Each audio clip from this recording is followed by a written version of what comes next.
Like, yeah, so Jim Miller. Yeah. Freaking dude's 38 years old. Yeah. And he's got 2 vicious knockouts in a row. This time, both times actually, were on like young up and comers. Yeah. They're supposed to be the new big thing. And this one was a guy from the Dana White Contender Series. It was, I'm blanking on his name, Motta. And Nikolas Motta. Yeah. And it was a pretty good fight. It was actually a really good fight because Motta was bringing it to Jim Miller, and I think they were pretty good exchanges, but I think Motta was getting the better of him each time.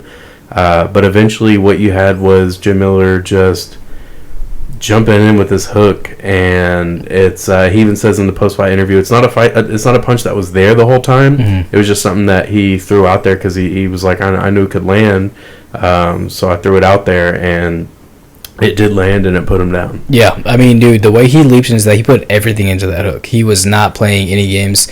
Jim Miller came to fight and prove a point, and it's just like to prove that he is the most active UFC fighter still on the roster. You know, he's breaking records. He's now tied with Donald Cerrone for most UFC victories. Yeah, he's tied with Donald Cerrone. That was his 39th UFC fight.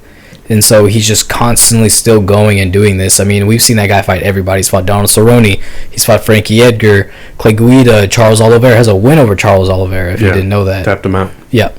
With the way it was a calf slicer. Charles Oliveira. Yep, one of my favorite submissions. Yeah, and just like the way it was absolutely insane. This is whenever Charles Oliveira was just getting into the UFC. There was a lot of hype on him as well.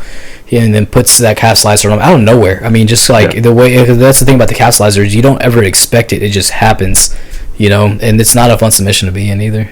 So, yeah, it hurts so much. Slicer. Avoid them at all costs. That you watch fights? No. Do you watch film? I will openly sit here and say I don't watch fights to the extent that Dominic Cruz watches. And that's okay. You don't need to watch it. Do you watch it at all, though?